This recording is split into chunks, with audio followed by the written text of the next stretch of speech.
protestantedigital.com. En Diálogos damos la bienvenida al pastor Juan Carlos Escobar, presidente de la Asamblea de Dios de España. Lo saludamos, pastor. Muchas gracias por la invitación y poder estar con vosotros de nuevo. Pastor, en estos días en la Asamblea de Dios ha habido una intensísima actividad. En primer lugar, hace un par de semanas, si no nos equivocamos, se realizó el Congreso Mundial de Asamblea de Dios en la India. ¿Qué podemos comentar de ese congreso, pastor? Bien, ese congreso se celebró efectivamente del 5 al 9 del pasado mes de febrero, o sea, este mes de febrero, y la verdad que dio mucho de sí, porque fue una actividad cargada de ponencias, talleres, también de mucha reflexión acerca del futuro, porque el lema que conllevaba el Congreso, y por tanto fue la base de todo lo que ahí se hizo, era en inglés forward, es decir, adelante 2020, es decir, apuntaba hacia una meta que era el año 2020, y entonces se trataba de trabajar hacia esas metas que las asambleas de Dios en el mundo planteaban, para así de esa forma poder encauzar todo el potencial, todo el esfuerzo, todo el trabajo hacia ese año. Fue muy bonito porque estuvimos ante una representación muy interesante. Prácticamente se habló de unos 217 representantes de todos los países, y mayormente sobre todo países de Medio Oriente y Oriente, cosa que habitualmente no es muy acostumbrado verlos, porque muchas de las conferencias se hacen en el lado más occidental. Así que fue una experiencia muy bonita ahí en la India, y estar presente en ese momento tan histórico y ante ponencias y desafíos tan interesantes. Has mencionado Oriente y Medio Oriente. ¿Qué comentarios pudieron hacer esos representantes con relación a este tema de tanta actualidad que estamos viviendo? Pues son comentarios muy interesantes, debido a que muchos de esos países entran dentro de esos 200 millones de creyentes en el mundo que están bajo amenazas de muerte, que están bajo la amenaza de prisión o de algún tipo de agresión, ¿no? Así que muchos de ellos estaban ahí prácticamente camuflados, con visas muy forzadas. Conocer la experiencia del presidente de las asambleas de Irak, o conocerlos de Afganistán, de Irán. Hablaban de detalles interesantísimos, gente que por su fe convive todos los días con la amenaza de muerte, y son testigos también de atentados permanentes. Conocer la realidad de esos refugiados del norte de Irak que malviven, y a pesar de todo pues siguen con su rostro, o sea, en su rostro marcado por una sonrisa. Es impresionante ver cómo la fe en Dios a esta gente nuestra les hace revivir experiencias o vivir experiencias de una forma que parece increíble. Escucharles hablar, verles sonreír, verles compartir, yo creo que a nosotros nos hace mucho que pensar, ¿no? Así que ese fue uno de las connotaciones importantísimas de este evento, ¿no? Ver tanta gente que, a pesar de todas las circunstancias que están viviendo, estaban allí compartiendo el desafío del mundo, ¿no? De creer que con el Evangelio se puede transformar una sociedad. Y podríamos reflexionar también acerca de nuestra postura bastante cómoda que estamos asumiendo. Pues sí, en cierto sentido sí, aunque evidentemente yo creo que la comodidad se está acabando. En primer lugar, porque la comodidad lo que nos hace es no ir para hacia adelante, que justamente era un lema, ¿no? Adelante implica tomar compromiso, que es uno de los aspectos que más débil estamos viendo en nuestras iglesias y en el mundo. O sea, creo que hay una crisis de liderazgo muy fuerte, y el tipo de liderazgo que se está levantando en el mundo es un liderazgo que apunta hacia el dinero, la influencia, la posición, y ese modelo de liderazgo es el que justamente Jesús se enfrentó, y muchas veces se introduce dentro de la iglesia, y hace que por tanto la iglesia, en vez de avanzar, se debilite, porque quienes son discípulos de Jesús están pensando más a veces en sí mismos que en el compromiso que tiene que ver con el Evangelio. ¿Podríamos decir entonces que el propósito del Congreso adelante se ha visto plasmado no solamente en las resoluciones que se puedan haber adoptado, sino también en el espíritu que imperó? Efectivamente, uno de los ponentes fue un señor llamado Reverendo Iván, que es de Calcuta, y él hizo mención acerca de una pregunta que alguien le hizo a Gandhi, cuando le dijo un cristiano, le preguntó a Gandhi, ¿qué tenemos que hacer para que el cristianismo sea creído en el mundo? A lo cual él respondió, comience a vivir cada cristiano lo que Jesús enseñó. Entonces, creo que el siglo XXI debe de estar caracterizado por un cristianismo que toma fuerza en su identidad y que además toma un serio compromiso con el impulso. Y entre eso tiene que ver con gente que toma en serio el tiempo que nos toca vivir y sabemos lo que tenemos que hacer. Hay que identificar las necesidades que el mundo está pasando y dentro de ese ambiente de tanta necesidad se están abriendo oportunidades. Y las oportunidades, si no se aprovechan, perdemos nuestro posicionamiento dentro de la sociedad y por tanto de nuestra razón de ser. Por otro lado, necesitamos desmarcarnos de ciertos estereotipos de liderazgo aún cristiano que lo que hacen es distraernos y hacer que perdamos mucho tiempo en cuestiones que no nos llevan más que a un desgaste permanente, ¿no? El liderazgo debe proyectarse y la Iglesia debe proyectarse de una forma capaz de relacionarse para generar discípulos influyentes, discípulos que van por todo lugar en el mundo y en tiempos difíciles yo creo que sabe marcar una diferencia bastante notable, ¿no? Cuando estamos hablando de influyentes, no estamos hablando en el sentido en el que el mundo se podría interpretar, estamos hablando, suponemos, de líderes que sean capaces de verdaderamente llevar el mensaje de salvación del Evangelio a la sociedad en la que viven. Efectivamente, yo creo que el liderazgo lo debemos de contemplar desde el punto de vista del contexto en el que estamos hablando, un liderazgo comprometido y un liderazgo que representa a Jesús. Nosotros tenemos que darnos cuenta que además nuestro liderazgo debe estar muy ligado a Dios y en medida que el liderazgo está ligado a Dios, Dios nos hace también ser de una manera y muy distinta a la habitual, con unos valores, con un prisma acerca de la vida y con unas acciones que yo creo que van a marcar perfectamente la diferencia. Estamos hablando de que prácticamente en el mundo ahora mismo cada hora parece ser que nacen entre 1.000 y 3.000 personas y cada 15 segundos un niño muere. En la población estamos asistiendo a 20.000 personas que cada día están muriendo sin una esperanza en Dios, sin Cristo, lo cual quiere decir que está muriendo más gente sin esperanza de la que están naciendo, ¿no? Lo cual quiere decir que tenemos que proponernos marcar un cambio de ritmo. Tiene que haber una aceleración hacia los tiempos que tocan vivir. Inclusive poniendo como ejemplo India, el ponente de la India hablaba de que justamente la India es un reto porque en el año 2050 el 25% del mundo va a ser India. Es decir, que es interesantísimo, ¿no? Por eso el que el Congreso se haga en India y que se haga un esfuerzo por apuntar hacia los países asiáticos, porque son los grandes gigantes del futuro y que han de ser ahora marcados e influenciados sobre todo en las nuevas generaciones para que el futuro no envejezca sin un cristianismo comprometido. Es más, fíjate que se habla de que solamente en India el 70% de la población tiene aproximadamente menos de 35 años y un 40% menos de 15, o sea que con eso te lo digo todo. Este liderazgo tiene que apuntar hacia las nuevas generaciones. Tenemos que apuntar hacia la gran comisión y Asambleas de Dios, en este caso, como parte del movimiento pentecostal en el mundo, es también uno de los movimientos que debe tomar su lugar y hacer su trabajo. Ahora mismo tenemos aproximadamente como unos 6.000 misioneros esparcidos por todo el lugar, con más de 67 millones de creyentes, según las estadísticas que allí se dieron, pero entendemos que eso no es nada comparado con la población mundial y por eso la meta que se ponía para el 2020 era trabajar y levantar liderazgo y trabajar fuerte con un compromiso de lograr que en el año 2020 lleguemos a los 500.000 a las 500.000 iglesias y 100 millones de creyentes en el mundo, ¿no?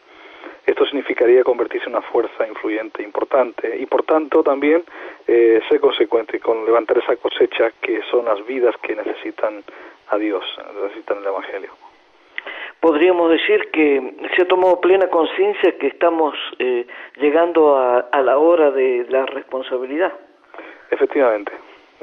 Y esa hora de la responsabilidad yo creo que llega en medio de un momento donde la comodidad no tiene lugar, donde la crisis nos ha removido a todos muchos de los planes de futuro que teníamos, ¿no? O seguimos empecinados en nuestro futuro sin Dios, o de pronto esta crisis nos hace ver que sin Dios todo es efímero y además incierto. Y por tanto ahí donde debemos de meternos fuerte con eso. Muchos ven que justo la crisis se ha convertido para ellos en una amenaza para la Gran Comisión, para el envío de misioneros, para compromisos de carácter social, para hacer que la Iglesia invierta en la necesidad. Pero fue interesante una de las palabras que dio George Wood, que es el presidente mundial de la fraternidad, donde hizo referencia a la Gran Comisión, porque él fue un misionero precisamente, que, o sea, fue hijo de misionero, que en el tiempo de la Gran Depresión de Norteamérica fue enviado con sus padres a la China. O sea, estamos hablando del año 1929 al 39. Y en esa época se hizo célebre una frase interesantísima, donde se decía que la Gran Depresión no canceló la Gran Comisión. Y hoy, pues, lo que él decía es que podemos llegar a afirmar que la Gran Recesión no puede tampoco cancelar la Gran Comisión. Eso nos llama a todos la atención. A mí me impactó mucho esas palabras, porque yo estoy creyendo profundamente de que no podemos permitir que este tiempo de necesidad se nos escape, porque esta necesidad, esta crisis está tapando una gran oportunidad. Y eso se ve en todo lo que está pasando, de una forma acelerada. Lo que pensábamos que no iba a ocurrir, está ocurriendo. Hace 2 años estaba yo en un congreso misionero y alguien hablaba acerca del mundo musulmán. Yo he tenido muchas experiencias en el mundo islámico y a mí me impactó cuando estaba en Latinoamérica, concretamente en una conferencia en Nicaragua, que alguien me preguntó qué opinaba de la situación de Medio Oriente.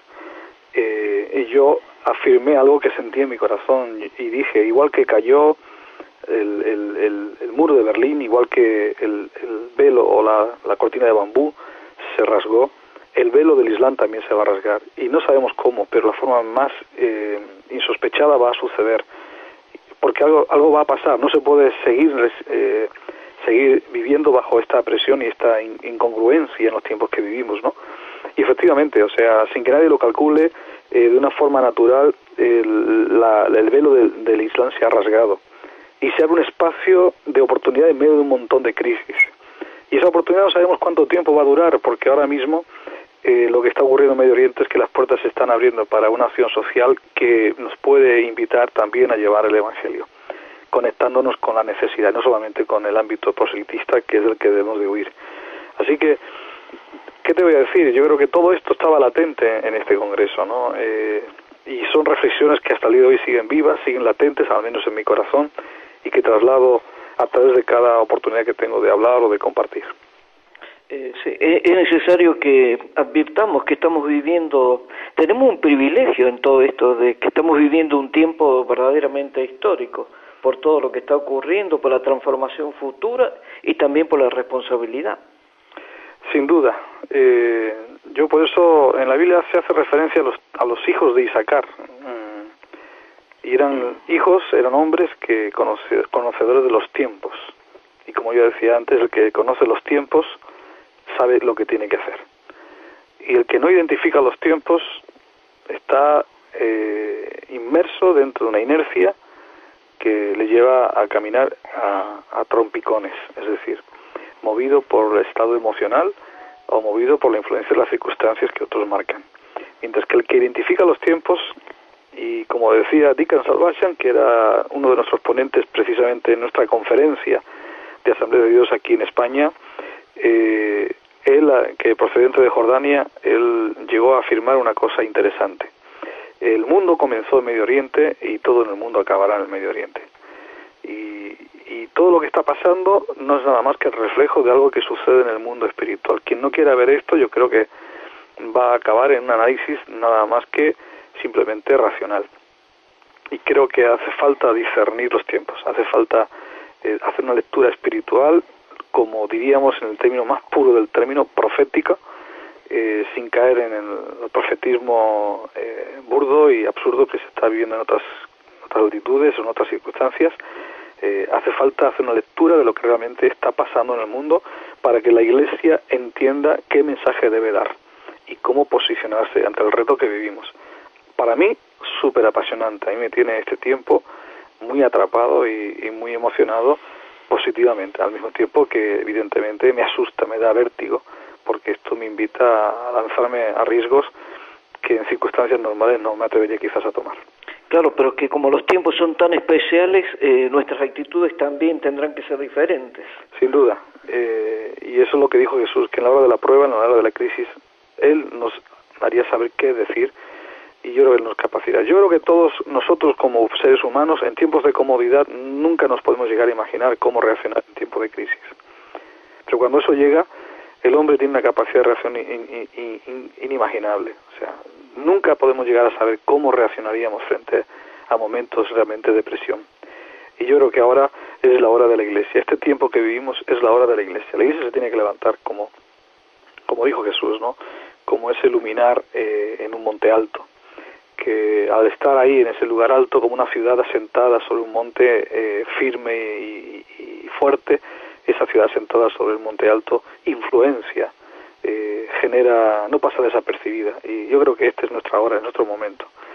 Yo por eso, al hablar de India o al hablar de nuestra convención, yo no quiero caer en eventos que viene a ser evento por el evento, el hablar más de idealismos y de filosofía cristiana y de hablar de nosotros. Yo creo que tenemos que aprovechar estos encuentros para ponernos las pilas, perdona la expresión que es tan popular y quizás tan dicharachera, ¿no? Pero tenemos que poner las pilas y darnos cuenta que el mundo está esperando que reaccionemos. Muchos de los eventos cristianos se centran en sí mismos, denominaciones que se centran en sí mismas. Se gasta demasiado tiempo en discutir sobre situaciones personales. Yo creo que hay que levantar la mirada, levantar los ojos y contemplar una cosecha que nos está esperando. Cuando Jesús anduvo por la tierra, Él no vio que existía una crisis de cosecha. Él dijo, la cosecha es mucha, la mies es mucha, la crisis está en los obreros. Por eso, en la medida que levantemos obreros, se levantará la cosecha. Mientras los obreros no levanten la mirada, los obreros no se levantan tampoco, y si no se levantan, la cosecha queda sin recoger.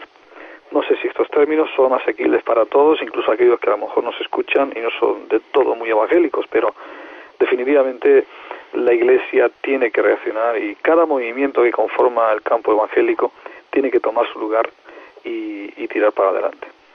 Lo cierto es, pastor, que quien mira para abajo solamente verá la circunstancia, quien mira para arriba verá la grandeza de Dios. Quien mira para abajo se ve el ombligo, y quien se mira en el ombligo se cree el epicentro del mundo. Quien mira para adelante está invitado a mirar como Jesús. Él dijo, levanta los ojos y contempla la cosecha. Cuando uno mira los ojos, lo que ve son las circunstancias que nos rodean, y uno lo que acaba diciendo es que todo es difícil. ¿Quién va a ser creyente? ¿Quién va a ser cristiano? Si parece que todas las leyes nos vienen en contra, todas las políticas antisociales que se están estableciendo, bueno, antisociales en la medida de que son inmorales también, no solamente social aquello que viene en forma de prestación. Hay muchas medidas antisociales que tienen que ver con la moralidad, porque dañan la esencia de la sociedad, que es la familia, ¿no? Y uno ve todo lo que hay alrededor y se da cuenta de que efectivamente todo es difícil, pero los discípulos tuvieron que entender que aunque era primavera y los campos estaban verdes, Jesús estaba haciéndoles ver que no es lo que ven con los ojos naturales, que hay una realidad que tiene que ir con el mundo espiritual, y que la gente está buscando a Dios, por eso se mete en el mundo espiritual, se mete en el ocultismo, en la nueva era. Lo que pasa es que a lo mejor la gente no quiere abrazar una forma de fe religiosa, ni a lo mejor quieren ver nuestro rótulo de evangélico, de protestante. Lo que quieren ver ellos es un hombre o una mujer que se planta delante de ellos como una vida transformada y que tiene algo que decir en base a una experiencia real con Dios. En estos minutos finales que nos quedan, hablamos del el séptimo Congreso de Asambleas de Dios. Sí, 48 años de historia. 48 años. Lo que pasa es que desde el año 2004 nuestras convenciones se transformaron en congresos, de forma que combinábamos ese encuentro que era exclusivamente para pastores a partir del año 2004 se abrió para convivir pastores obreros y representantes de iglesias, así que es una combinación de reuniones de negocios lógicas para mantener una estructura dinámica y asequible para los tiempos que viven, y al mismo tiempo pues plenarias y talleres, conferencias para motivar y transmitir visión. Eso es en resumen lo que es nuestro congreso. Desde la perspectiva espiritual de la que estamos hablando, del enfoque con relación a todo lo que está ocurriendo, este congreso también ha servido para que la Iglesia dé un paso al frente, con firmeza, y en la creencia de que Dios está en el control de todas las cosas. Sí, sin duda. Yo creo que si te puedo resumir el sentido final de todo lo que ha sido este evento, lleno de muchas cosas que tenemos que seguir mejorando, lo que se ha palpado es que la mayoría de la gente lo que quiere es ir hacia adelante. Yo he visto una respuesta por aclamación contundente hacia un plan que apunta hacia el año 2020, donde queremos pasar de casi los 300 lugares de culto que actualmente tenemos como Asambleas de Dios, pasar a los 1000. Eso es un reto en toda regla, porque significa un crecimiento en esta década del 360 y tantos %, frente a una media que venimos rondando sobre el 100% más o menos, ¿no?, que hemos ido creciendo. O sea que estamos hablando de que en esta década debemos de pasar a dar un paso fuerte. Piensa que nuestras Asambleas de Dios tienen un carácter muy autónomo las iglesias, por tanto nuestro patrimonio fundamental es que cada iglesia es autónoma, y si ha crecido Asambleas de Dios es porque cada pastor y cada iglesia ha hecho su trabajo. Pero no obstante, nos hacía falta y es muy necesario poner sobre el tapete y sobre el horizonte una visión que nos enmarque a todos, o que nos haga a todos apuntar hacia un mismo horizonte, sin anular la autonomía y las iniciativas locales. Esto es en que consistía el plan Alcance 2020. Esto se ha planteado, se ha decidido, y se va a hacer una gran inversión, se van a crear comisiones de trabajo y se va a hacer una apuesta firme para que pasemos a crecer 3 veces por encima de lo que actualmente hemos venido creciendo por década. Todo este clima social que está viviendo concretamente España, donde advertimos una gran cantidad de parados, incluso una cierta desesperanza, como se ha venido hablando hasta ahora de la oportunidad, quizás este sea el gran momento para que no solo las Asambleas de Dios, sino para que la Iglesia Evangélica genéricamente entienda que ha llegado la hora de actuar. Bueno, yo creo que sí. Debemos de entender que las denominaciones no son más que estructuras de hombres que deben de estar inspiradas también por Dios. Creo que la pluralidad es muy interesante, pero la pluralidad y la diversidad nos tiene que hacer a todos coincidir en la realidad de que España necesita una iglesia que se levante y que haga sus deberes. Nosotros tenemos que tomar nuestro lugar y ser inspiración para otros movimientos, y ser también una mano tendida para otros que quieren caminar con nosotros, y que nosotros debemos también caminar con ellos. Hay espacios de unidad que se pueden compartir, y hay otros espacios de unidad que deben quedar reservados al ámbito local y particular. Yo creo que sí, efectivamente. La Iglesia en España tiene que reaccionar, y nosotros queremos hacer nuestra parte. Y lo que nos toca a nosotros, haremos los deberes sin presunción, sino desde la sencillez, desde la humildad, pero bueno, creyendo lo que realmente estamos queriendo ver. O sea, nosotros creemos en el liderazgo pentecostal, creemos en el liderazgo bajo el poder del Espíritu Santo, para levantar líderes que tienen que ver con aquellos que llevan el esfuerzo humano hasta el máximo límite. Y cuando nuestro límite humano ha llegado a su máximo nivel, entonces comienza Dios a trabajar. Eso es el pentecostal. Yo creo que no es nosotros dejar a Dios que haga el trabajo, por muchos milagros que creamos que Él puede hacer, sino desgastarnos al tope, al máximo, y luego cuando llegue nuestro máximo nivel de rendimiento, entonces confiar que lo que nosotros no podemos hacer, Dios sí lo va a hacer. En este momento, pastor, que puede haber muchas personas que, no siendo creyentes, pueden haber despertado expectativas a propósito de lo que estamos hablando, de la preocupación por todos los hombres y por todas las mujeres.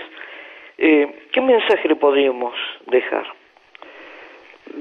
Si alguien ha seguido esta conversación hasta este punto en que nos encontramos, yo lo que creo es en un Dios que quiere a la gente ocupada, quiere a la gente productiva, quiere a la gente motivada, quiere a la gente ilusionada, enfocada con la realización de sueños. Yo creo que Dios quiere ver a la gente con propósito. No podemos seguir bajo esa inercia que nos lleva a ver la vida como un cúmulo de casualidades, que no nos llevan a otro lugar que al dejarnos abandonados a la deriva o bajo el impulso de los vientos que van corriendo según la situación que el mundo pues experimente. Dios nos está lanzando un reto en este tiempo, y el reto es que escuchemos su voz, que no endurezcamos nuestros corazones, que Dios está listo para intervenir en la vida de las personas con su poder, que el Evangelio no es solamente palabras, que es demostración de espíritu y de poder, que probablemente muchas personas que ahora mismo nos están escuchando, o quizás pudieran escucharnos en otro momento, deben de saber que cuando hablamos de que la Iglesia debe hacer su trabajo, lo que la Iglesia tiene que hacer es predicar el Evangelio. Esa fue la principal comisión que Jesús encargó a sus discípulos: ir por todo el mundo, predicar el Evangelio a toda criatura, para que todo aquel que él cree no se pierda, sino que tenga vida eterna. Es decir, una vida más allá de la que actualmente ahora mismo estamos viviendo, una vida con trascendencia, una vida con propósito. Y por eso, ante las circunstancias que ahora amenazan nuestro futuro y amenazan esa vida plena, esa vida eterna, debemos de plantearnos tomar la decisión de qué hacer con lo que ahora tenemos en nuestras manos, que es la vida, que es todo lo que Él nos ha dado en el ámbito de los dones, de los talentos, de las capacidades. Las vamos a poner en manos de aquellos que manejan nuestra vida desde el ámbito de los intereses ajenos, o vamos a creer que Dios puede hacer de nosotros obreros ocupados en la mejor empresa que hay en el mundo, la empresa más rentable, la empresa más productiva, la empresa que nunca estuvo en crisis, que es la Iglesia. Yo creo que aquellos que apuestan por la Iglesia, creo que apostarán por una prosperidad genuina, más allá del materialismo, la prosperidad de la familia, la prosperidad de la salud, la prosperidad, ¿por qué no?, también de la economía. Yo creo que Dios bendice de una forma integral. Por eso aquel que acepta a Cristo, creo que acepta la vida plena y una vida que comienza ahora y trasciende la eternidad. Así que abracen la esperanza, que abracen el Evangelio como una respuesta certera y contundente, segura, acerca de lo que es la vida y la vida abundante. Con este mensaje lo dejamos, Pastor Juan Carlos Escobar, presidente de las Asambleas de Dios. Hasta la próxima. Pues muchas gracias por la invitación, un abrazo grande para todos. protestantedigital.com